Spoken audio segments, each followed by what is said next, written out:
لله الذي جعلنا من المتمسكين بولاية أمير المؤمنين. اللهم إياك نعبد وإياك نستعين. الصلاة والسلام لتحية الإكرام على أشرف الأنبياء والمرسلين وأولاده الطيبين الطاهرين المعصومين. ثم الصلاة والسلام على سيد العابدين وزين الصالحين ومنار القانتين وخير الخيرتين وعلي بن الحسين.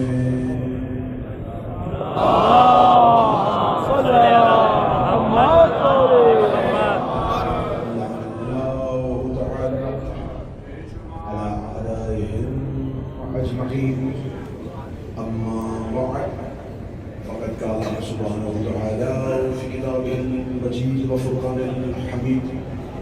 بسم الله الرحمن الرحيم. وما خلقت الجن والإنس إلا ليعبدون. ولقد اللهم صل على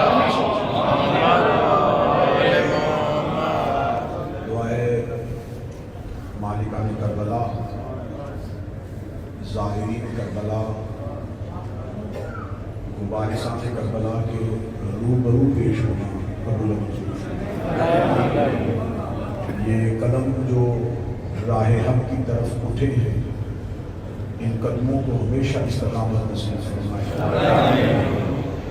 جن نگاہوں نے اپنی منزل حسین کو چنا ہے، ان کا انتخاب ہمیشہ حسین ہی ہے. میرا مولا جو نہیں آ سکے ان کے لیے اسباب مہیا فرمائے، جو آ چکے ہیں انہیں یہ سعادت زندگی کے ہر سال نصیب فرمائے. ہمیں زیارت حسین کے ساتھ معرفت حسین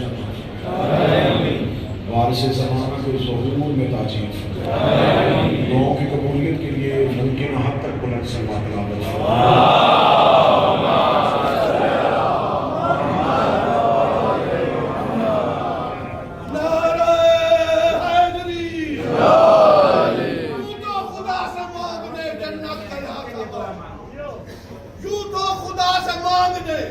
جنت گیا تھا میں، کرب و بلا کو دیکھ کر نیت بدل گئی. یوں تو خدا سے مانگنے جنت گیا تھا میں، کرب و بلا کو دیکھ کر نیت بدل گئی. کرنا تھا جس کا انتظار بادشاہ تلک مجھے، کرنا تھا جس کا انتظار بادشاہ تلک مجھے، وہ تو ترے حسین پہ جاتے ہی مل گئے.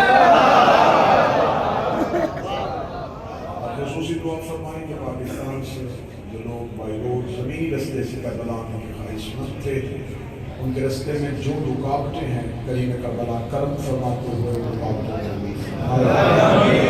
اور جو موجود ہیں وہ ان کی جانب سے نیابت کرتے ہوئے قدم بارگاہ حسین کی طرف اٹھائیں. میں نے آپ کے سامنے اللہ کی قرآن سے ایک شبرہ آفاق آیت تلاوت کی ہے. یہ کو تھوڑی کہانی کریں، جس میں خداوند متعال انسان کو انسان کی تخلیق کا مقصد بیان کر رہا ہے. وما خلقت الجن والانس الا لیعبدون. خدا کہہ رہا ہے کہ میں نے تمہیں جو خلق کیا ہے، جو میں تمہیں بنایا ہے، اس کے پیچھے مقصود پروردگار الا سوائے اس میں کچھ نہیں ہے، لیعبدون کہ تم میرے عبادت گزار بن جاؤ، تاکہ تم میری عبادت کر سکو. خداوند متعال نے اس آیت میں واضح طور پر بتا دیا ہے کہ خلقت جن و انس صرف اور صرف اسی مقصد کے تحت ہوئی ہے کہ وہ خدا کی عبادت. جب خدا اللہ کہہ دیتا ہے تو پھر غیر کی گنجائش نہیں ہے. وہ ہم سے یہ کلمہ بھی پڑھا سکتا تھا کہ کہو اشہد ان اللہ، کہہ دو کہ اللہ ہے، لیکن اس نے کہا کہ اگر یہ کلمہ پڑھو گے کہ اللہ ہے تو میری وحدانیت میں دوسرے کے آنے کی گنجائش باقی رہے گی کہ وہ اللہ تو ہے لیکن کوئی دوسرا اللہ بھی ہو سکتا ہے۔ اس لیے اس نے کہا کہ پہلے لا کرو کہ اس کے سوا کوئی ہو ہی نہیں سکتا۔ خدا انکار پہلے کرواتا ہے اور اقرار بعد میں کرواتا ہے۔ خدا یہ چاہتا ہے کہ تم جہاں اللہ کہہ دو پھر اب دروازہ بند ہے، اب کچھ بھی نہیں ہو سکتا، لہذا جہاں اللہ آ جائے وہاں کسی چیز کی بھی گنجائش باقی نہیں۔ یہاں اس آیت میں بھی لفظ اللہ استعمال ہوا ہے، وَمَا خَلَقْتُ الْجِنَّ وَالْإِنسَ إِلَّا لِيَعْبُدُونِ، کوئی اور مقصد نہیں ہے اللہ صرف عبادت۔ اس کا مطلب اب کوئی بھی چیز انسان کی تخلیق کے مقصد کی صورت میں بیان ہو ہی نہیں سکتی۔ معاشرے کے لیے پیدا ہوا ہے، گھر بار کے لیے پیدا ہوا ہے، خدا کہہ رہا اللہ کوئی کام نہیں میں نے تم سے لینا، صرف تم سے میں عبادت مانگ۔ آیت آپ نے ہزاروں دفعہ سنی ہے لیکن یہ نوکر زاویہ پہلی دفعہ استعمال کر رہا ہے کہ خدا انسان سے کہہ رہا ہے کہ میں تم سے صرف عبادت مانگوں۔ جس اللہ نے ہمیں پیدا صرف عبادت کے لیے کیا ہے، پھر وہ ہم سے ہر وقت عبادت کیوں نہیں کرتا؟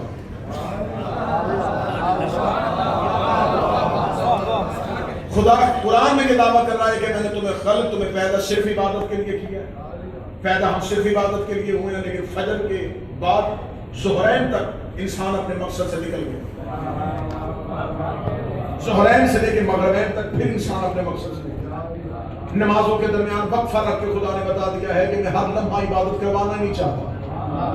اگر خدا ہر لمحہ عبادت کروانا چاہتا تو پھر خدا کہہ دیتا کہ مجھے ہر گھڑی تمہاری عبادت چاہیے، ہر لمحہ تمہاری عبادت چاہیے، لیکن وہ خدا کہتا نہیں، فجر کی 2 رکعت پڑھو، اس کے بعد ظہر کے لیے آ جانا، پھر عصر کے لیے آ جانا۔ میرے مالک تمہیں قرآن نے کہا ہے کہ ہمیں خلق صرف عبادت کے لیے کیا ہے، ہم سے ہر لمحہ عبادت کروا نہیں رہا۔ رمضان میں صرف 1 مہینے کے روزے واجب کیے ہیں، حج تمہیں زندگی میں 1 دفعہ واجب کیا ہے، زکات سال میں 1 دفعہ دی جاتی ہے، اور ہمیں قرآن نے نمازوں کا 5 دفعہ حکم دیا ہے، اور تو کہہ رہا ہے کہ میں ہر لمحہ تم سے عبادت چاہتا ہوں۔ تو میرے اللہ یہ جو ہم عبادت کر رہے ہیں، تو نے اگر ہمیں صرف عبادت کے لیے پیدا کیا ہے تو اس کا مطلب ہے کہ عبادت تو ہم ہر لمحہ نہیں کر سکتے، عبادت تو 1 لمحے کے لیے ہوتی ہے۔ اگر فجر پڑھیں گے تو ظہرین تک عبادت سے نکل گئے، تو میرے مالک تو ہم سے ہر لمحہ عبادت مانگ رہا ہے، لیکن ہمیں ہر لمحہ عبادت واجب کیوں نہیں کی؟ اس کا مطلب ہے جسے بندے عبادت سمجھ کے اللہ کی بارگاہ میں بھیج رہے ہیں، خدا وہ ان سے مانگ ہی نہیں رہا، اور جو خدا مانگ رہا ہے وہ بندے خدا کو دے ہی نہیں رہے۔ جس کا مطلب اللہ ہر لمحہ عبادت مانگتا ہے۔ تو میں سائل کربلا کو گواہ بنا کے کہوں گا کہ مجھے علماء کرام بتائیں وہ کون سی ایسی عبادت ہے جو چلتے بھی ہو سکتی ہے، بیٹھے بھی ہو سکتی ہے، سوتے بھی ہو سکتی ہے، جاتے بھی ہو سکتی ہے۔ اگر تمہارے پاس کوئی ایسی عبادت نہیں ہے، پھر قرآن کی یہ آیت تم سے مانگ رہی ہے کہ ایسی عبادت لے کے آنا جس کے لیے تمہیں خلق کیا ہے، جس کے لیے تمہیں زمین پہ بھیجا ہے، جس کے لیے تمہیں انسان بنایا ہے۔ اس کا مطلب کوئی عبادت ہر لمحہ کسی مذہب کے پاس نہیں ہے جو ہر لمحہ کی جا سکتی ہو۔ مدینے کی مسجد تھی، آخری سینے پہ رسول بیٹھے ہوئے تھے، سامنے سے صحابی اٹھا، اس نے کہا یا رسول اللہ، اللہ ہم سے ہر لمحہ عبادت مانگ رہا ہے، وہ عبادت کون سی ہے جو ہم ہر لمحہ کریں؟ رسول نے مجمع میں نگاہ دلائی، نظر رحمت وہاں پہ رک گئی جہاں پہ ابو طالب کا بیٹا علی بیٹھا تھا۔ وہ کون یا علی ابن ابی طالب؟ علی اٹھ کے کھڑے ہو جائیے۔ علی اٹھ کے کھڑے ہوئے، رسول نے مجمع کی طرف دیکھا، حب علی عبادت۔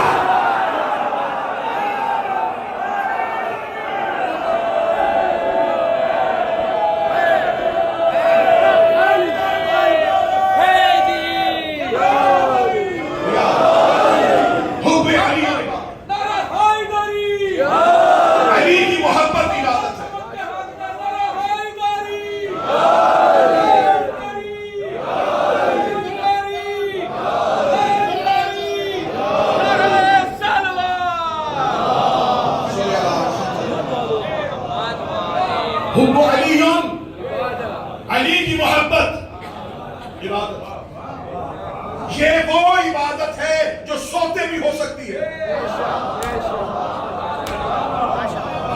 اس سے بہتر جملہ اس موقع کے علاوہ کہیں نہیں ہو سکتا۔ کوئی مذہب ایسا ہے جن کی ہاں چلنا عبادت ہو،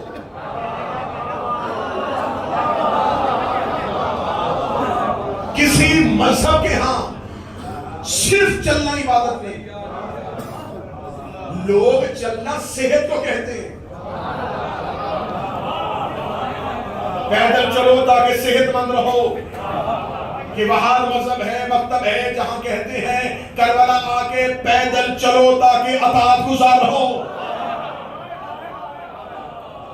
کسی مذہب میں پیدل چلنے کی عبادت سے تعبیر نہیں کیا گیا، بلکہ میں یہاں یہ لفظ کہوں گا تو یہ اچھا ہوگا جو کام لوگوں کی پیشانیاں نہیں کرتی وہ ظاہر کے پاؤں کرتے ہیں.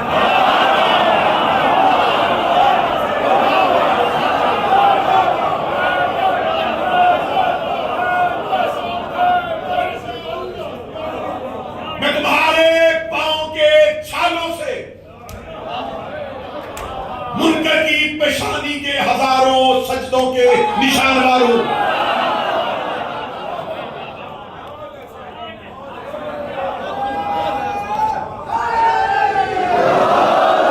اور یہ سوچ کے چلا کرو، یہ صرف چھالے تمہارے پاؤں پہ نہیں ابھرتے،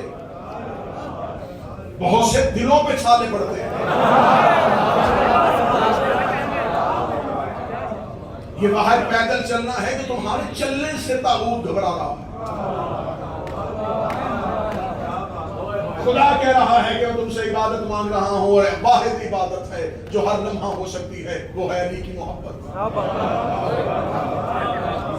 تھکاوٹ آپ کے چہروں پہ ہے، لیکن میں مودت علی کی مسکراہٹ دیکھنا چاہتا ہوں. علی کی محبت ثواب نہیں، عبادت ہے.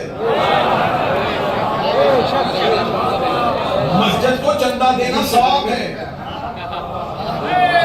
علی سے محبت کرنا عبادت ہے. دل میں علی ہو تو سانسے کی تسبیح بن جاتی ہے، اور اگر دل میں علی کی محبت نہیں تو لا کی عبادت گزارو. سجدے کسی خدا کی بارگاہ میں قبولیت کے درجے پہ نہیں پہنچے. اگر دل میں علی نہیں، دل میں علی نہ ہو تو عبادتیں ضائع ہوتی ہیں. صرف ضائع نہیں ہوتی، عبادتیں حرام ہو جاتی. میں نے حرام کہا تو جن چہرے پریشان نہ ہو، عبادت حرام ہے سوائے علی کی محبت. علی کے بغیر عبادت حرام ہے، حرام ہے، کیونکہ بغض علی ہے نجاست.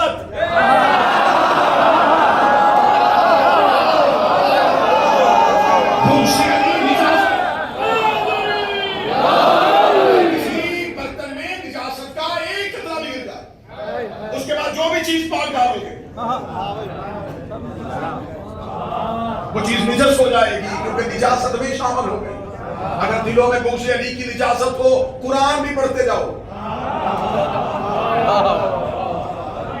بے فائدہ ہو جاتا ہے. اور اگر دل میں محبت علی ہو، چلے میں یہاں سمان بن مہران ایک صحابی ہے میرے مولا، اس کا ایک واقعہ مجھے یاد آ گیا. میرے چھٹے شہنشاہ محمد علی تکیے کے ساتھ ایک لگا کے بیٹھے سامنے سے سامان نے آ کے کہا، مولا کیا خوبصورت جملہ کہا ہے. سما کیوں ہے؟ مولا ایک سوال کرنا چاہتا ہوں. سوال کرنے سے پہلے امام نے اس کے چہرے کی حالت کو دیکھا اور دیکھے گا اچھا تو اپنا سوال بعد میں کرنا، پہلے مجھے بتا، ما اشرف من الناس، انسانوں میں سے سب سے زیادہ خطرناک کون ہے؟ یہ امام نے سوال کیا اپنے صحابی سے، ما اشرف من الناس، انسانوں میں سب سے زیادہ خطرناک انسان کون ہے؟ سلام مسکرا کے کیا کہ نحن، ہم. مولا فرمایا کیوں؟ کہا مولا ہم ہی انسانوں میں خطرناک ہیں. ہم آپ سے محبت کرتے ہیں، لوگ ہمیں کبھی رافضی کہتے ہیں، کبھی کافر کہتے ہیں، کبھی گمراہ کہتے ہیں، کبھی جہنمی کہتے ہیں. کتنی چیزیں لوگ ہمارے نام پہ لگا دیتے ہیں، تو ہم ہی خطرناک ہوئے جن سے زمانہ اتنا گھبراتا ہے. جملہ میرے امام کا ہے. امام نے فرمایا سامان پہلی بات ذہن میں رکھنا، یہ نہ دیکھا کرو کہ لوگ تمہیں کیا سمجھتے ہیں، یہ دیکھا کرو ہم تمہیں کیا سمجھتے ہیں. کبھی یہ نہ سوچنا کہ لوگ تمہیں کیا کہہ رہے ہیں، یہ دیکھو ہم تمہیں کیا کہہ رہے ہیں.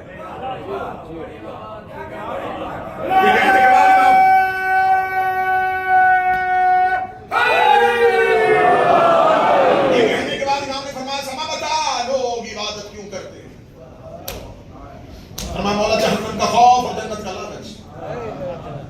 مولا کہتے سما میں اس رب کی قسم کھاتا ہوں جس نے مجھے امام بنا کے زمین پہ اتارا، تم میں سے 10 بھی جہنم میں نہیں جائیں گے. سر نہیں ہلائیے گا، زبان سے بات کریں. تم میں سے 10 بھی جہنم میں لے جائیں.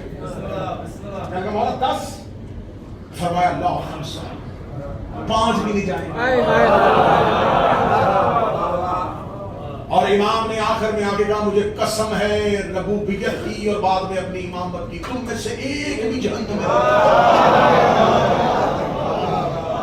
تم میں سے ایک بھی جہنم میں. اور ساتھ ہی مولانا نے اگلا جملہ کہا لیکن اپنے تقوی کے ساتھ ہمارے دشمن کو اذیت دیتے رہنا.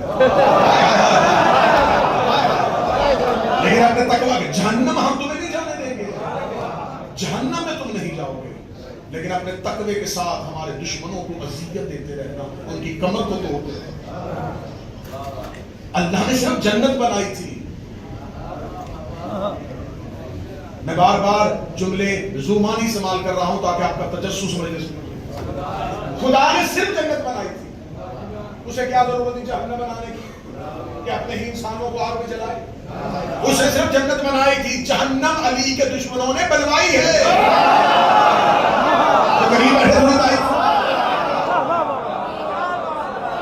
جسے تم عبادت سمجھتے ہو اللہ وہ عبادت مانگ نہیں رہا. اگر علی نہ ہو کوئی عبادت فائدہ نہیں. میں اس کو ثابت کروں گا اور ابھی ممبر سے ثابت کروں گا، سوائے حب علی کے عبادت قبول ہی نہیں. معصوم سے کسی بندے نے پوچھا مولا عبادت کسے کہتے ہیں؟ فرمایا اصل عبادت ہے ہماری معرفت. آج لوگ عبادت کیوں کرتے ہیں؟ وہ کہتے ہیں ہم عبادت کرتے ہیں تاکہ ہم جنت میں چلے جائیں. تو میں اس پڑھے لکھے ذہین مجمع سے پوچھتا ہوں اگر تم عبادت جنت کے لالچ میں کرتے ہو تو پھر مجھے بتاؤ فرشتے عبادت کیوں کرتے ہیں جبکہ وہ رہتے ہی جنت میں؟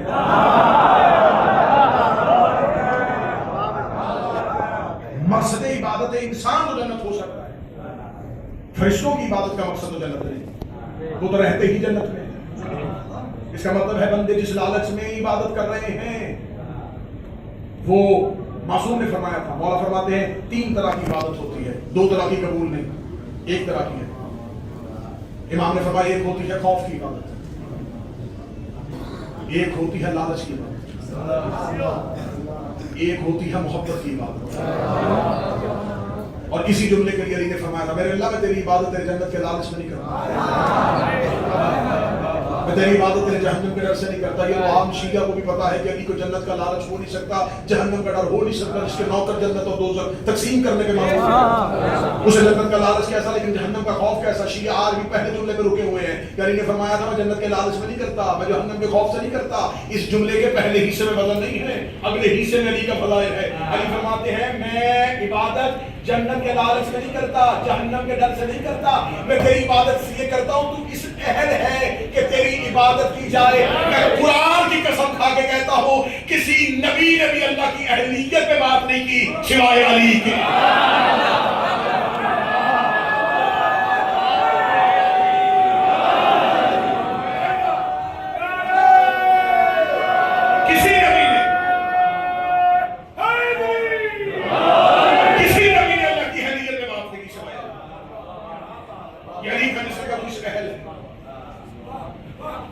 جب استاد کے سامنے پیپر آتا ہے تو وہ اس قابل ہوتا ہے کہ وہ فیصلہ کر سکے کہ یہ بچہ اس اہل ہے کہ نہیں. اہلیت کو ہمیشہ وہی جانتا ہے جو اہلیت کے اوپر قادر ہو.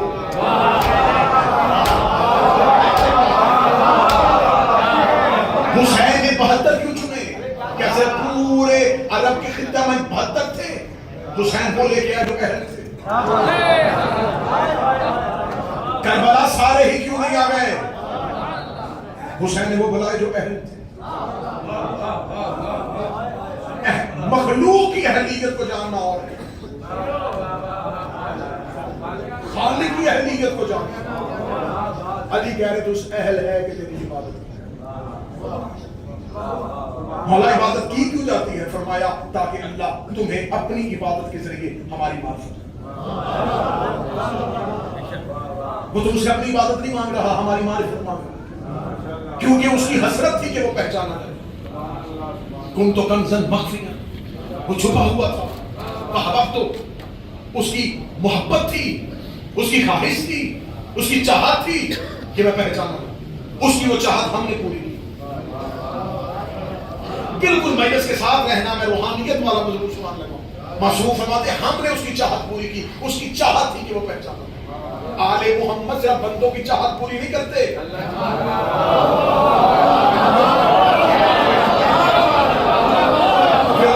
یہ اس بے چاہت کی چاہت کو بھی جانتے ہیں۔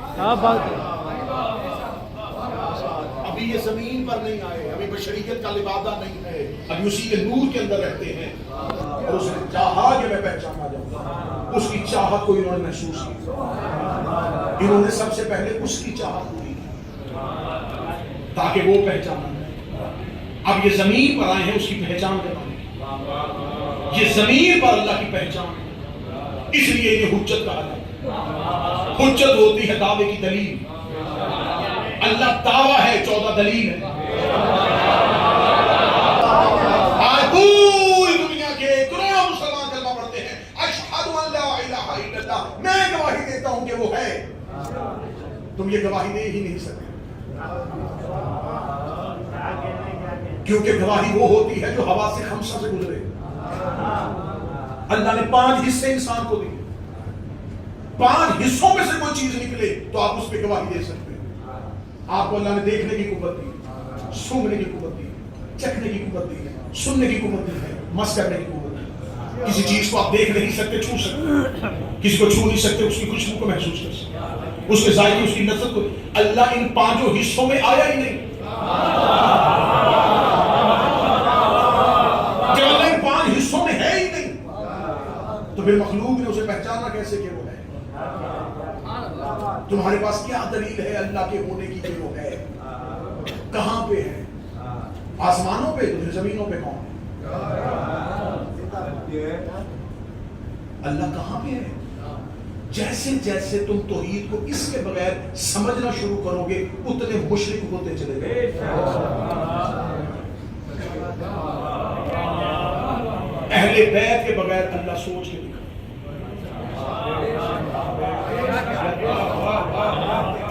تمہارے پاس کیا دلیل ہے کہ وہ ہے؟ کہہ رہی ہے زمین بتاتی ہے کہ وہ ہے۔ تم نے زمین سے اللہ پہچانا ہے؟ تم یہ بار بار کہتے ہو اللہ اکبر، اللہ سب سے بڑا ہے، تو سب وہ دیکھتا ہے جو سب جانتا ہو۔ میں کہوں گا اس کمرے سے یہ بارگاہ بڑا ہے، اس کا مطلب میں نے اس سے بھی دیکھا اور اس سے بھی دیکھا۔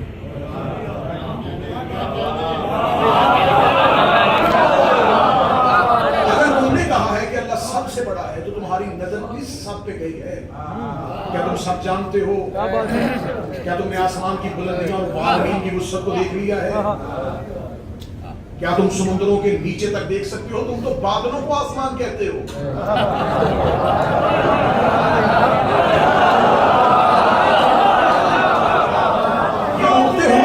اڑتے ہوئے بیٹا بس موسر کرنا معذرت، یہ اڑتے ہوئے دھواں تم اسے آسمان سمجھتے، یہ تو بادل ہے۔ ان بادلوں کے اوپر سے تو تم فلائٹ لے کے یہاں پہنچے ہو۔ جس دھوئیں کو تم آسمان سمجھ رہے ہو یہ دھواں ہے، یہ بخارات ہے۔ کیا تم نے آسمان کی وسعتیں دیکھ لی؟ کیا ساتوں آسمان کو جانتے ہو؟ کیا زمینوں کی تہ کے اندر چلے گئے ہو؟ تو پھر تمہیں کس نے کہا ہے کہ تم یہ دعویٰ کر سکو کہ وہ سب سے بڑا ہے؟ اس کا مطلب یہ دعویٰ کسی اور نے کیا تھا جو سب جانتا ہے۔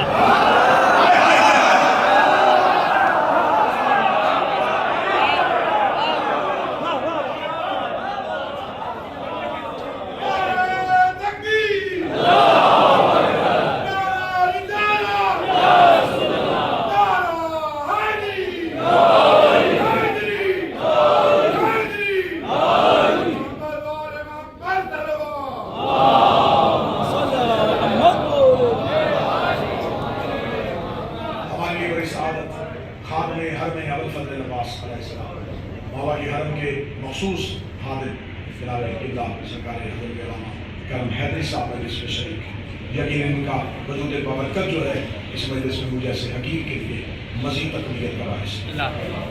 اس کا مطلب ہے تم نے سب دیکھے ہیں، اس کا مطلب یہ دعویٰ پہلی بار اس نے کیا ہے جو سب جانتا ہے۔ کسی نے کہا تھا کہ وہ سب سے بڑا ہے، ہم نے دیکھا نہیں، ہم نے اس کے دعوے کو دیکھا. اس نے کہا وہ سب سے بڑا ہے، سب نے کہنا چپ کر دیا وہ سب سے بڑا. اس نے کہا وہ ہے، ہم سب نے کہا وہ ہے. اس کا مطلب ہمارے عقیدہ توحید 14 کی ہے پہ کھڑا ہے.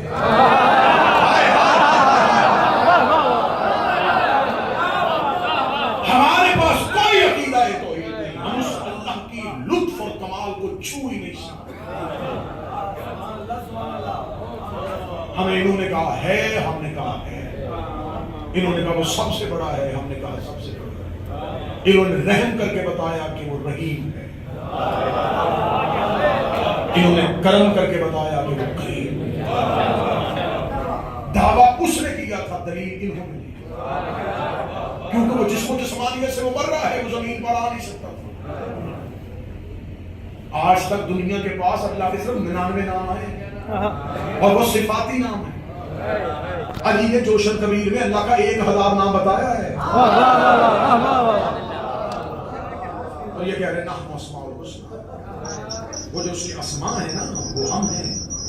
کیونکہ جتنے بھی اس کی اسماء ہیں وہ سارے صفات کے ساتھ متعلق ہیں اور ہمارے محمد اس کی صفات ہیں. اس کا مطلب ہے کہ اس نے انہیں زمین پر اتارا تاکہ اس کی پہچان. اب اسے چاہیے اپنی پہچان.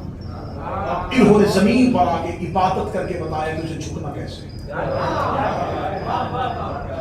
یہ کھڑے ہوئے، ہم نے اسے قیام کہہ دیا. یہ اس کی خشیت کے سامنے جھکے، ہم نے اسے رکوع کہا. انہوں نے اس کے نعمتوں کے شکر کے لیے پیشانی زمین پر رکھی، ہم نے اسے سجدہ کیا. ان کے فعل کو ہم اپنی عبادت کہتے ہیں. تاکہ خشک نہ ہو جائے. یہ جو کرتے رہے ہم اسے عبادت. ان کا قیام ہماری عبادت، ان کا رکوع ہماری عبادت. ہمارے پاس عبادت کی کوئی تصویر نہیں ہے، نہ اس نے ہمیں نماز کا پریکٹیکل قرآن میں بتایا. اس نے بتایا ہی نہیں کہ مجھے جھکنا کیسے ہے، انہوں نے بتایا ہے اسے جھکنا کیسے. اس کا مطلب ہے زمین پر آئے اس کی پہچان کروانی. اب جب انہوں نے اس کی پہچان کروائی ہے تو ان کے بغیر وہ اپنی عبادت قبول ہی نہیں کرے. یہ اللہ اور اہل بیت کے درمیان معاہدہ طے پا گیا ہے. اے آل محمد، کوئی تمہیں چھوڑ کے میرے پاس آئے گا میں جھکنے نہیں دوں گا. انہوں نے کہا کوئی تجھے چھوڑ کے ہمارے پاس آئے گا ہم رکنے نہیں دیں گے.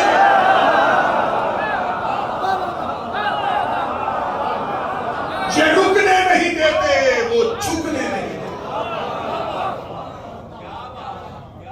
وہ کہتا 1000 سجدے لے کے آؤ، اگر یہ نہیں میں کوئی سجدہ قبول نہیں کروں گا، کیونکہ میں نے تمہیں عبادت دی ہی ان کی معرفت کے لیے. انسان جب عبادت کرتا ہے تو عبادت بدن نہیں کرتا، روح کرتے. عبادت کا مکلف بدن نہیں ہے، روح ہے. عبادت سے اٹھنے بیٹھنے کے لیے جسم کام کرتا ہے، رکھتے بناتا ہے، رکوع کرتا ہے، سجدہ کرتا ہے، وضو کرتا ہے، مسح کرتا ہے. بدن عبادت نہیں کرتا، عبادت روح کرتا. بدن مٹی سے، روح نور سے. اس لیے جب موت آتی ہے ہر چیز اپنے اپنے مرکز کی طرف واپس چلی جاتی ہے. بدن عناصر اربع سے بنا ہے، اس کے جتنے ایلیمنٹس ہیں سارے زمین سے ہیں. مٹی، پانی، آگ، ہوا، یہ چاروں زمین سے. جس سے انسان کی باڈی، جس سے انسان کا جسم. آپ کو کبھی خبر ہوئی ہے کہ یہ درباروں میں اور علم کے نیچے دیا کیوں چلتا ہے، چراغ کیوں چلتا ہے؟ چراغ کے اندر وہ سارے اجزاء ہیں جو انسانی بدن میں ہیں. یہ مٹی سے بنتا ہے، اس کا تیل پانی کی قسم ہے، اس کے اندر آگ بھی ہے، اس کے اندر ہوا بھی ہے. خدا نے 4 عناصر سے مل کے انسان کو بنایا، مٹی، پانی اور آگ. یہ پنجرا ہے، بدن پنجرا ہے. اس کے اندر جو اصل چیز ہے وہ روح ہے، جو خدا نے آسمان سے اتاری. وہ روح اس بدن کے پنجرے میں قید ہے. بدن اور روح اکٹھے رہ ہی نہیں سکتے کیونکہ دونوں میں ضد ہے. تقریر کا تعلق داد سے نہیں ہے، سمجھنے سے. بدن اور روح دونوں اکٹھے ہو نہیں سکتے، دونوں میں ضد ہے. جیسے سورج اور چاند اکٹھے نہیں ہو سکتے، مشرق و مغرب، پانی اور آگ اکٹھے نہیں ہو سکتے. بدن اور روح اکٹھے نہیں ہو سکتے. کیوں؟ بدن کثیف ہے، روح لطیف ہے. اے منکر علی تیرے پیر پہ لانا. بدن فانی ہے، روح باقی. بدن نجس ہے، روح پاک ہے. یہ دونوں اکٹھے جڑ ہی نہیں رہے تھے، بدن اور روح اکٹھے، کیونکہ دونوں میں ضد تھی. خدا نے ایک تیسری چیز خلق کی جسے نفس کہتے ہیں. نفس کو درمیان میں رکھا اور بدن اور روح اکٹھے ہو گئے. نفس ان کو جوڑنے کا ایک طریقہ تھا جس نے بدن اور روح کو، موت جسم کو نہیں نہ روح کو. جب موت آتی ہے روح پرواز کر جاتی ہے. جسم زمین پر موجود ہوتا ہے، آنکھیں ہوتی ہیں، دیکھ نہیں رہا، کان ہے، کان ہے، بول نہیں رہا، پاؤں ہے، حرکت نہیں کر رہا. کیوں؟ جسم تو ہے، کر کیوں نہیں رہا؟ موت روح کو نہیں آئی. ذائقہ موت کا روح نہیں چکتی.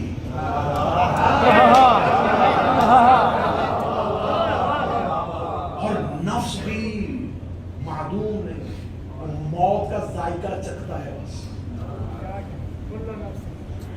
روح کو موت نہیں آتی، روح آزاد ہو جاتی ہے، بدن زمین پہ چلا جاتا ہے، کیونکہ جو جہاں سے نکلتا ہے اس طرف چلا جاتا ہے.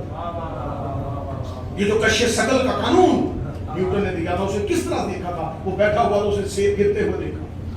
اس نے گریوٹی کا رول دے دیا. اس نے کہا زمین کے اندر کشش ہے، یہ سیب اوپر بھی جا سکتا ہے، یہ نیچے کیوں گرا؟ اس کا مطلب زمین کھینچتی. اور آج تک اس تھیوری کو چیلنج نہیں کیا جا سکا. یہی لا آج تک ہے کہ زمین کھینچتی ہے، اس لیے کہ اس نے گرتا ہوا سیب دیکھ کے بتا دیا زمین کے اندر ایک ایسی پاور ہے جو ہر چیز کو اپنی طرف کھینچ لیتی ہے.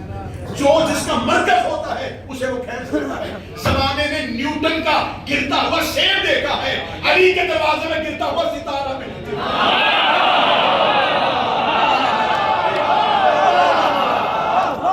جو چیز جہاں سے ہوتی ہے، یہ دیکھ لیا کہ زمین کے اندر طاقت تھی، اس نے سیب کو گرا دیا. وہ یہ نہیں پتا چلا کہ زہرا کی دہلیز میں وہ طاقت تھی کہ اس نے آسمان کا ستارہ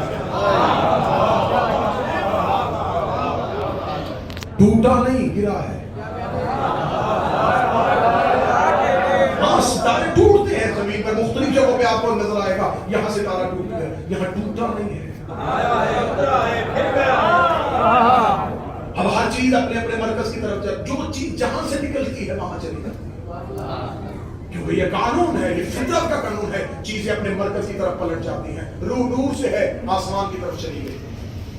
بدن مٹی سے، مٹی کی طرف. عبادت بدن نہیں کرتا، روح کرتی. روح صرف عبادت نہیں کرتی، روح معرفت دیتی ہے. مصلی پہ آؤ، ہاتھ اٹھاؤ. ہاتھ ایسے کیوں نہیں، ایسے کیوں اٹھائے، ایسے کر لیں، ایسے کیوں نہیں؟ کسی نے کہا ہے کہ ایسے کر. ایک ہاتھ اٹھاؤ، کہتے نہیں، دو اٹھاؤ. مسلمان اتنے اطاعت کے پابند ہیں کہ بچوں کو بتاتے ہیں کہ بیٹا رائٹ ہینڈ یوز کرتے ہیں کھانا. تو یہ اللہ کا ہاتھ نہیں، یہ اللہ نے نہیں بنایا، دونوں ایک جیسے نہیں. تو اسے کھانے دو، کہتے نہیں نبی نے منع کیا ہے. اس کا مطلب نبی جس ہاتھ سے منع کر دے، بندے آج تک اس ہاتھ سے رکے ہوئے ہیں.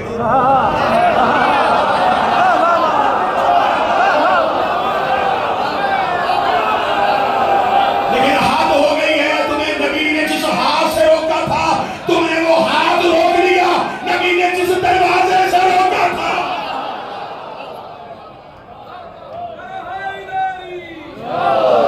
تمہیں کھانے کے وقت یاد آ گیا کہ دائیں ہاتھ سے کھانا. تمہیں رسول کا کھانے والا ہاتھ یاد رہا، قدیر والا ہاتھ یاد نہیں رہا. جب تم اللہ اکبر کہو گے تو پتا چل جائے گا کسی نے کہا تھا کہ یہاں ہاتھ رکھو، کسی نے کہا تھا الحمد پڑھ لی. اب جب عبادت کرو گے تو کوئی یاد آئے گا جس کی وجہ سے عبادت کرو گے. تو اللہ تمہیں مصلی پہ لا ہی اس لیے رہا ہے کہ تمہیں وہ یاد ہے. ورنہ ہماری عبادت اس قابل کہاں کہ وہ قبول کرے. وہ ہمیں مصلی پہ لاتا ہی ان کے لیے تاکہ تمہیں. اور وہ عبادت کس نے کرنی ہے؟ بدن نے نہیں. بدن سے اٹھنا بیٹھنا. وہ جو معرفت کو جو لائٹ دینی ہے وہ کس نے دینی؟ ارادہ کس نے بنانا ہے؟ نفس. نفس ارادہ بناتا ہے. بدن حرکت کرتا ہے، روح لائٹ اور معرفت دیتی ہے، تین چیزیں اکٹھی ہو گئی بات ہے۔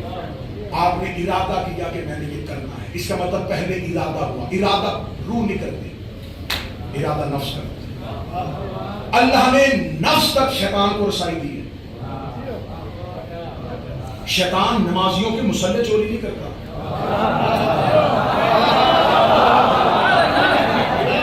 یہ وضو کا پانی نہیں گراتا، یہ ارادہ تبدیل کرتا ہے، یہ ارادہ بدلتا ہے، کیونکہ اس کا روح تک اختیار نہیں، بدن تک اختیار نہیں، یہ انسان کے نفس تک اختیار رکھتا ہے۔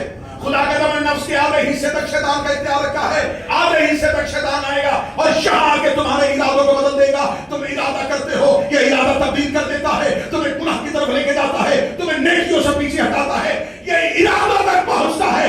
میں نجف اور کربلا دو حرموں کے درمیان بیٹھ کے چیلنج کر رہا ہوں، شیطان نبیوں کے ارادوں تک پہنچا ہے۔ اس نے ابراہیم کا ارادہ بدلنے کی کوشش کی، اس نے اسماعیل کا ارادہ بدلنے کی کوشش کی، اس نے ہاجر کا ارادہ بدلنے کی، یہ نبیوں کے ارادوں تک آیا ہے، کربلا میں جون تک بھی نہیں آیا۔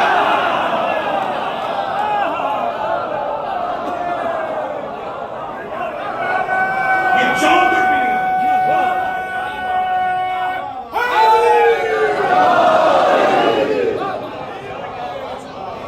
یہ حبیب تک بھی نہیں آیا،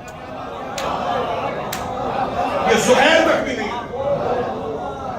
آپ کہیں گے اس کا مطلب یہ ہے کہ آپ نے صحابہ حسین کو یہ کہا کہ معاذ اللہ نبیوں کے پاس نہیں، آؤ تمہیں بتاؤ کہ حسین کی صحابہ کے پاس کیا کیا۔ ابھی آپ سوچ رہے ہیں کہ یہاں سے مجلس ختم ہوگی، میرا ارادہ ہے کہ ابھی مشین شروع کروں، ایک گھنٹے تھوڑی دیر سوں گا۔ اس کا مطلب آپ کے ارادے میں سب کچھ ہے، وجود میں نہیں ہے۔ جو ہی اپنے ارادے کو وجود دیا، اب وہ چیز آپ کے اختیار میں آ گئی۔ آپ نے چلنا شروع کیا تو ارادہ تھا کہ چلیں گے، ہمیں مجلس کے بعد مشین سٹارٹ کر دیں گے، ارادے میں تھا چلے، وجود آیا، وجود آیا تو اختیار آیا۔ اب یہ میں عارف چہروں سے دعوت دینے لگا، کربلا میں جون، حبیب، زہیر، حسین کے ارادے کا نام نہیں، حسین کے اختیار کا نام ہے۔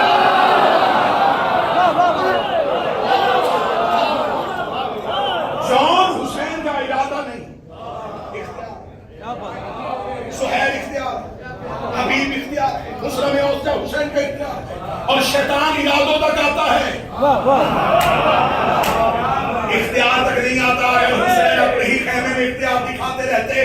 آج مولوی کہہ دیتا جب تک حسین کے پاس تھے تب تک اختیار تھا، حسین کا اتنا ہی تھا کہ حسین اپنے پاس آنے کے بعد اپنا اختیار دے دیتا ہے۔ حسین کا چلو زمانے کو یہ بھی بتا دیتے ہیں، حسین نے شب عاشور ایک ادھر سے بلایا، ایک ادھر سے بلایا، حسین نے حر کو ادھر سے نکال کے زمانے کو بتا دیا جتنا اختیار ادھر ہے اتنا اختیار ادھر ہے۔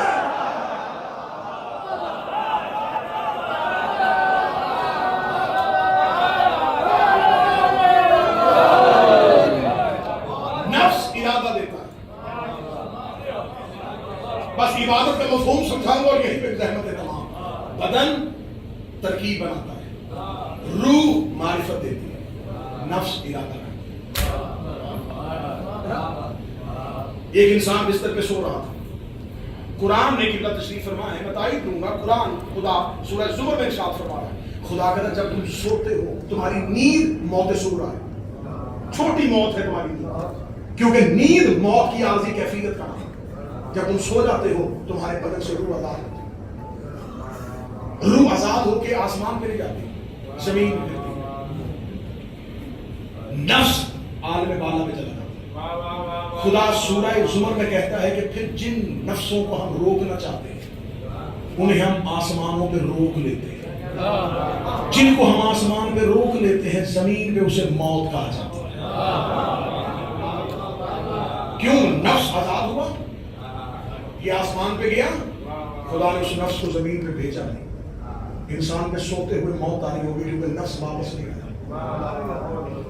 بدن تھا، نفس نہیں، موت نفس کو آنی، روح تو آزاد ہے، روح تو طائر لاہوتی ہے نا، وہ تو پرندہ ہے جو بدن کے پنجرے میں قید ہے، اس نے آزاد ہونا، موت نفس کو آنی۔ انسان بستر پہ لیٹا ہوا تھا، مچھر نے کان میں کاٹا، وجود حرکت نہیں کر رہا کیونکہ نہ روح نہ نفس، بدن کو تکلیف ہوئی، روح نے محسوس کی، لیکن روح نفس کے بغیر بدن میں جا نہیں سکتی. روح نے فوراً نفس کو بلایا کیونکہ روح زمین پہ تھی, نفس آسمانوں پہ. روح زمین پہ تھی, نفس آسمانوں پہ. روح طاقتور ہے, نور ہے, لیکن طاقتور اور نور ہو گئے زمین پہ, نفس آسمانوں پہ. نفس آسمانوں پہ روح سے پہلے چلا جاتا. نفس آسمانوں پہ روح سے پہلے چلا جاتا. نفس آسمانوں پہ روح سے پہلے چلا جاتا. یہ جملہ پڑھ کوئی اور رہا ہوتا میں وہاں بیٹھ کے سنا ہوتا, پھر میں اگلا جملہ اس کو پڑھنے نہ دیتا اور یہیں پہ لطف لے لیتا. روح زمین پہ ہوتی ہے اور نفس قرآن کہتا ہے آسمانوں پہ چلا جاتا ہے. زمانے کو بھی پتہ نہیں چلا, شب معراج روح ابھی زمین پہ تھی.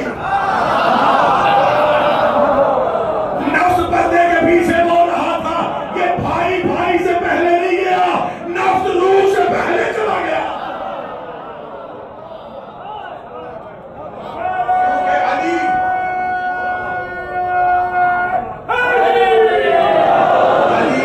اللہ بھی ہے, نفس رسول بھی ہے.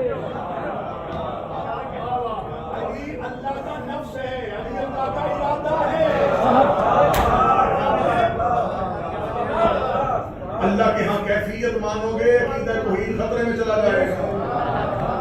فضائل علی سن کے عقیدہ توحید نہ بدلا کرو. اور میں عقیدہ توحید کے محافظوں سے ایک درخواست کرنا چاہتا ہوں, آپ کو توحید کی فکر کرنے کی ضرورت نہیں. آپ توحید میں پہلا دینا چھوڑ دیں جب تک علی کی پیشانی میں سجدے کا نشان موجود ہے. بڑی محفوظ ہے اللہ کی توحید, بڑی محفوظ ہے اللہ. پیشانی بسم اللہ, پیشانی میں سجدے کا نشان بتا رہا ہے کہ بدن کو تکلیف ہوئی, روح نے محسوس کی, روح نے نفس کو. آخری صبر اس میں گفتگو تمام. نفس زمین پہ فوراً نفس نے بدن پہ واپس پلٹا, روح کو پلٹایا اور نفس نے ہاتھ کو حکم دیا کہ مچھر کو ہٹا. تکلیف بدن کو تھی, روح نے نفس کو بلایا. روح خود بھی آ سکتی تھی لیکن مدد ہو نہیں سکتی تھی کیونکہ نفس حاکم تھا بدن پہ. اس لیے روح نے اپنے آنے سے پہلے نفس کو بلایا. روح طاقتور تھی لیکن روح نے مدد کے لیے نفس کو بلایا. روح طاقتور تھی لیکن روح نے نفس کو بلایا. روح طاقتور تھی لیکن روح نے مدد کے لیے نفس کو بلایا.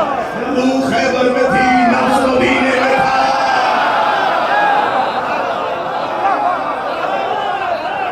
روح خیبر میں تھی, نفس مدینے میں تھا. بھائی بھائی کو نہیں بلا رہا. اسلام کے بدن کو خطرہ تھا, روح نے نفس کو. میں ہمیشہ کہتا ہوں, لوگ کہتے ہیں نا ممبر پہ فضائل کم پڑے تبلیغ کریں, میں کہتا ہوں گھسیٹ کے بدن مسجد میں لانے سے بہتر ہے روحوں کو حسین کی معرفت دو.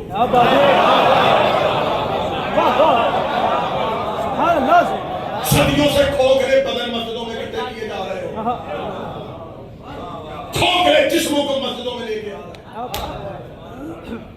روحوں کو معرفت دو, روحوں کو روشنی دو. آگ اندر لگے گی, باہر خود ہی آ جائے گی. کربلا کی طرف کر رہے ہو, چل بدل رہے ہیں, چلا روح رہی ہے. کیوں چل رہے ہو, کس لیے چل رہے ہو؟ جسم صرف حرکتیں کر رہا ہے, معرفت روح کے پاس ہے. روح روشنی دیتے ہیں, طاقت تو روح کے پاس ہے, ارادہ نفس کے پاس ہے. اس کا مطلب ہے اصل عبادت روح کرتی ہے. اگر اس کے پاس معرفت بھی نہ ہو تو جسم پوری زندگی اٹھتا بیٹھتا رہے. جب تک معرفت نہیں. خدا کہہ رہا ہے میں نے تمہیں خلق کیا ہے صرف عبادت ہے. وہ عبادت ہے 14 کی معرفت. خدا کہہ رہا ہے میں نے تمہیں پیدا ہی ان کی معرفت کے لیے کیا ہے. جب تک ان کی معرفت نہیں ہوگی میرے سجدے تمہیں کوئی فائدہ نہیں. کسی مذہب کے پاس روح کو زندہ رکھنے کا بہانہ نہیں ہو سکتا. تم کربلا آئے ہو اپنے روح کی تازگی, روح مطمئن ہو جاتی ہے. تمہیں گرمی، دھوپ، شدت، پاؤں کے چھالے، پیاس کیوں نہیں محسوس ہو رہی؟ کیونکہ روح بدن پہ غالب ہے. تمہارا عرفان اوج پہ ہے. کیا موجودہ ہے؟ دنیا دیکھ رہی ہے دسترخوان کتنا وسیع ہے، ان چیزوں سے حسین کا اختیار نہ ٹکرے. یہ کوئی اختیار نہیں ہے کہ یہاں بانٹنے والے زیادہ ہیں اور مانگنے والے تھوڑے ہیں. یہ حسین کا اختیار. اختیار حسین کا یہ ہے کہ مرکز جز کو کھینچ رہا ہے. میں ہمیشہ ظالم سے کہا کرتا ہوں یہ عقیدہ بدلیں. حسین بلاوا بھیجے گا تو ہم آئیں گے. امام بلاوا نہیں دیتا، اذن دیتا. مالک کا کام اذن دیتا. ہاں اگر تمہیں بلاوے کا انتظار ہے پھر تمہیں حبیب ہونا پڑے گا.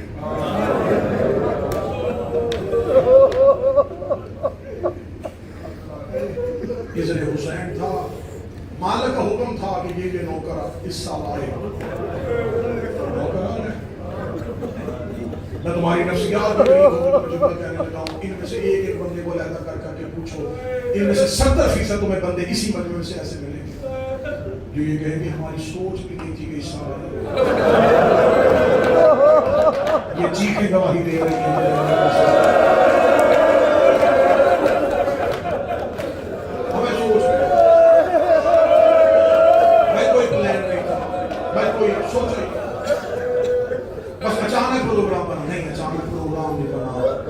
حکم امام آ گیا تھا، مجھے یہ نوکر کربلا میں چاہیے. وہ خوش قسمت کہ قسمت کے دھنی لوگ بیٹھے ہیں. محمد شاہ یہ چنے ہوئے لوگ بیٹھے.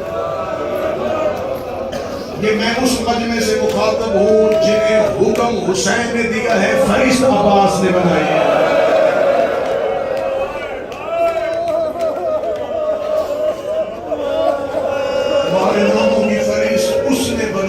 جس کے ہاتھ نہیں ہے.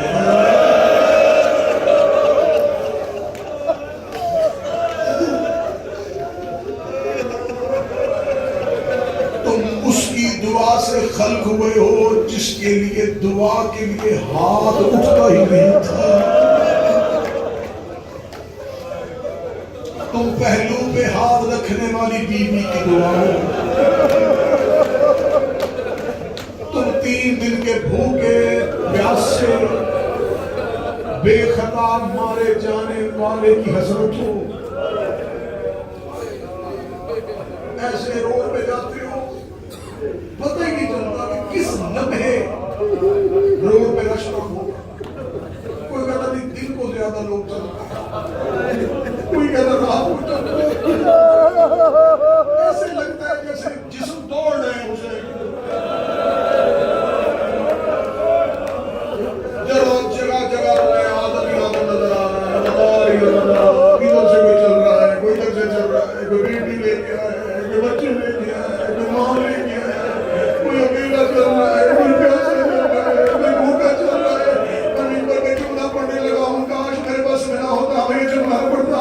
جتنے تم آج حسین سے ملنے آئے ہو 1 ہجری میں اتنے حسین کو مارنے لاکھوں نے مارا محمد کے.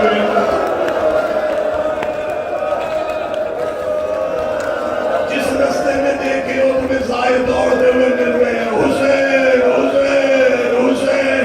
1 ہجری کو ہر رستے میں کہہ رہے تھے چلو حسین ہمارے، چلو حسین ہمارے.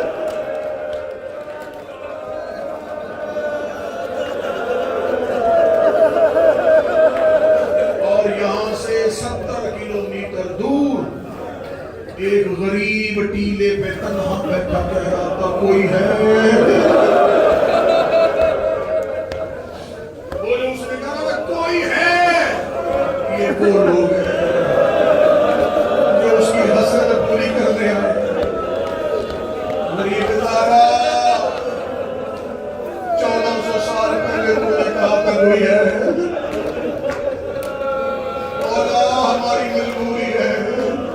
بدن زمین پر نہیں تھے، مولا ہم آ گئے،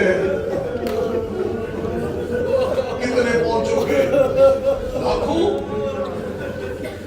تم کروڑوں پہنچ جاؤ حسین کے پاس، تم اربوں چلے جاؤ حسین کے پاس، لیکن سکینہ کا تماچا، ایک تماچے کی قیمت نہیں ہو سکتی۔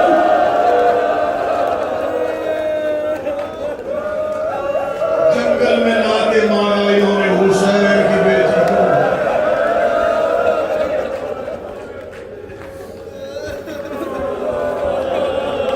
اتنا مارا حسین کو، مت کوئی خاموش۔ عزادارو، حسین کے عاشقوں، عالم دین مولا کے حرم کے خادم موجود ہیں، میں ان کی موجودگی میں جو کہہ رہا ہوں، یقین کرو مقتل نے جو حسین کے زخم بتائے ہم منبر سے نہیں پڑھتے، خدا کی قسم ہم منبر سے نہیں پڑھتے۔ جس دن ہم نے منبر سے پڑھے حسین کتنا زخم میں سے بندے کی جناب میں ایک تشبیہانہ روایت پڑھ دیتا ہوں۔ چوتھے امام نیند میں آ گئے، منہاج کوفی کربلا لکھ رہا تھا، یہ جو پھیلی ہے یہ سجاد میں لکھ رہی ہے، آج ہم کتابوں سے پڑھ کے سناتے ہیں اور آپ اتنا روتے، تو کیا مجلس ہوگی جہاں موقع کا گواہ بتاتا ہوگا کہ میرا قبر کیسے گرا، میرا قاسم کیسے گرا۔ چیخ آ گئی ہے تو یہاں جملہ سننا میں نہال کوفی نے ایک دن بیٹھے بیٹھے مولا سجاد حسین کے بیٹے سے کہا، مولا مجھے بتا سکتے ہیں آپ کے بابا حسین کے جسم پر کتنے زخم آئے تھے؟ سجاد زمین پہ گرے، بش کھا گئے، تھوڑی دیر بعد آنکھیں کھلی۔ منال نے کہا میرا سوال وہی ہے، حسین کتنے زخمی تھے؟ مولا سجاد نے اپنی انگوٹھی اتاری اور اسے دکھائی، اس نے کہا مولا میں زخم پوچھ رہا ہوں، آپ انگوٹھی دکھا رہے، دیکھیں کہتے مجھے قسم ہے میرے باپے کے لہو کی، میرے باپا کے جسم میں اس انگوٹھی جتنی جگہ بھی خالی نہیں تھی، میرے باپے کے زخموں میں زخم تھے، سوراخوں میں سوراخ تھے، میرا بابا اتنا زخمی تھا، میں سیاحت ناہیہ سے جملہ پڑھنے لگا ہوں، میرا بابا کہتا میرا سڑا اس جدے مظلوم کو، وہ اتنا زخمی ہو گیا تھا کہ مشرق کی عوام آغرت آئی۔ حسین کے بدن پہ اتنے زخم تھے، ہوا حسین کے بدن سے گزر رہی تھی، اتنے زخمی تھے حسین۔ مقتل میں نے اپنی ان آنکھوں سے، ویسے تو ہر منبر پہ جھوٹ بولنا کفر، میں بیٹھا کہاں، میں قسم نہیں بس کسی جگہ کا تقدس ہے، مقتل کہتی ہے حسین کے جسم میں کتنا بڑا زخم ہے، کمینے کہتے ہیں کہ ہم حسین کے اس زخم سے پچھلی فوج کو لے گئے تھے،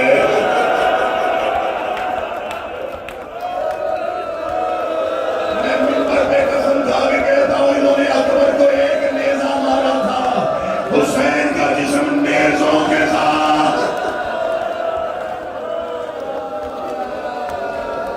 کوئی مقتل نہیں بتا سکتا، کوئی ایسا ہتھیار نہیں تھا جو انہوں نے حسین کو استعمال نہیں کیا۔ انہوں نے حسین کو تلواروں سے مارا، انہوں نے حسین کو تیروں سے مارا، انہوں نے حسین کو برچھیوں سے مارا، انہوں نے حسین کو نیزوں سے مارا۔ کوئی دل کا مریض بیٹھا کانوں پہ ہاتھ رکھنا، انہوں نے حسین کو لاٹھیوں سے مارا، انہوں نے حسین کو ہاتھوں سے مارا۔ جس کے پاس کچھ نہیں تھا وہ کیمر ریت اٹھاتا تھا، غریب کے زخموں پہ لگاتا تھا۔ زخمی کر دیا حسین، کوئی جسم میں جگہ خالی نہ بچی، اور وہ زخموں سے چوم سر سے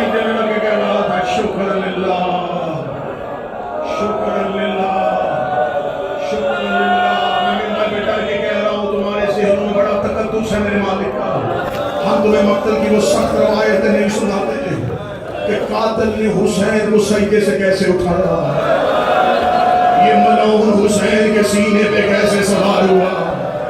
ہم تمہیں منبر سے صرف اتنا بتا کے چپ ہو جاتے ہیں کہ 13 ضربوں سے گلا کاٹا گیا تھا حسین کا، 13 ضربوں سے گلا کا، 13 ضربوں سے، 13 ضربوں سے، 13 ضربیں سننے والوں کبھی ذاکر شبیر سے پوچھنا کہ ضرب تو ایک کافی ہوتی ہے، یہ حسین کو 13 ضربیں کیوں لگی ہے؟ کیونکہ انہوں نے حسین کا جسم شہرک سے نہیں کاٹا۔ میرا بارہواں کہتا میرا سلام میرے اس غریب کو جس کو پسے گردن کاٹا گیا، جس کی گردن کی ہڈی کو توڑا گیا، 13 ضربیں اتنی شدت سے ماری۔ حوصلہ حوصلہ حوصلہ،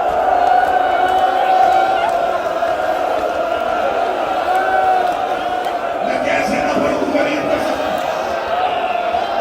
تمہیں بتاؤں تو صحیح کرنا سب۔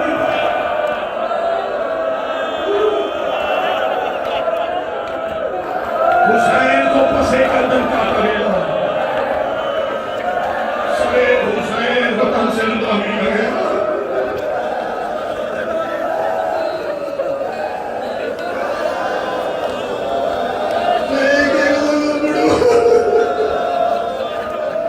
نہیں برداشت کرو گے، تمہیں مولی نے ہاتھ جوڑ لیے، میں نہیں پڑھتا غریب ازادہ کے ساتھ، میں نہیں پڑھتا گھوڑے سے کیسے گرا تھا، میں نہیں پڑھتا تھا کتنے قاتل واپس گئے، میں نہیں پڑھتا تھا شمر نے حسین کو کیسے مارا ہے۔